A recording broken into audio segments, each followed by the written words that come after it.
ఎందుకో పాస్టర్లు మనలాంటి వారే అని తెలియదు, మనలాగే సాటి మనుష్యులని తెలియదు.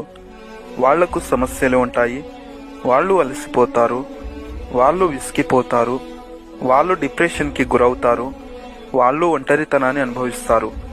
ఎడతెగని సేవ కార్యకలాపాల్లో వాళ్ళ వ్యక్తిగత జీవితాలు, కుటుంబాలు నిర్లక్ష్యానికి గురవుతాయి. కుటుంబం సంబంధాలు బీటలు వారుతాయి, ఒక్కోసారి పునాదులు కదులుతాయి.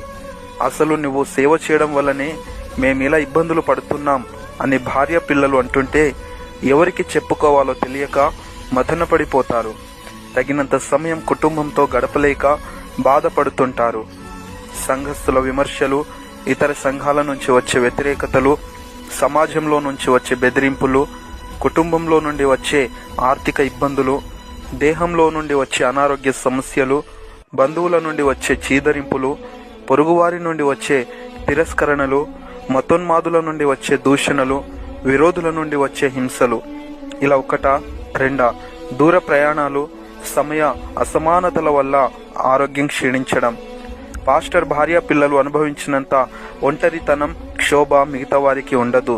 కానీ క్రీస్తు కోసం వారి జీవితాలను త్యాగం చేస్తారు. స్నేహితులను, సంబంధాలను కోల్పోతుంటారు, దుఃఖపడుతుంటారు. అయినా అందరి ముందు నవ్వుతూనే ఉంటారు. ఒకవైపు అనారోగ్యంతో బాధపడుతున్నా మరోవైపు సంఘ క్షేమం కోసం ప్రార్థిస్తుంటారు, ఉపవాసం ఉంటారు, కన్నీరు కారుస్తారు. అలాంటి పాస్టర్స్ని మనం ఎలా చూస్తున్నాం? తిడుతున్నాం, దూషిస్తున్నాం, అపహాసిస్తున్నాం, అవమానిస్తున్నాం, నిందిస్తున్నాం, వెక్కిరిస్తున్నాం, చిన్న చూపు చూస్తున్నాం, పలువురిలో పరువు తీస్తున్నాం. మనకంటే గొప్పగా ఉంటే సహించలేము, బీదగా ఉంటే పట్టించుకోము. హెచ్చరికగా వాక్యం చెబితే ప్రేమ లేదంటాము, నెమ్మదిగా చెబితే ఉద్యోగం లేదంటాము, నవ్వుతూ చెబితే రోషం లేదంటాము. ప్రార్థన కూటములు పెడితే పని లేదంటాము, పెట్టకపోతే భారం లేదంటాము. దశమ భాగం గురించి చెబితే డబ్బు పిచ్చోడు అంటాము, మనకేం పెట్టకపోతే పీషనరీ అంటాము. గృహ దర్శనం చేస్తే వచ్చాడ్రా బాబు అనుకుంటాము. ఇంటికి రాకపోతే మాలాంటి వారి ఇంటికి ఎందుకు వస్తాడులే అని ప్రచారం చేస్తాం.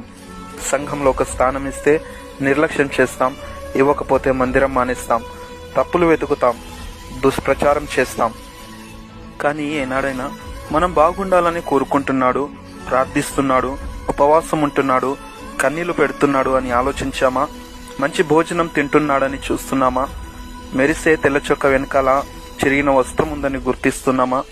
వచ్చే కొద్దో గొప్ప కానుకలతో కుటుంబమును ఎలా నడిపిస్తున్నాడో గ్రహిస్తున్నామా? ఆర్థికంగా ఎంత కష్టపడుతున్నాడో అర్థం చేసుకుంటున్నామా?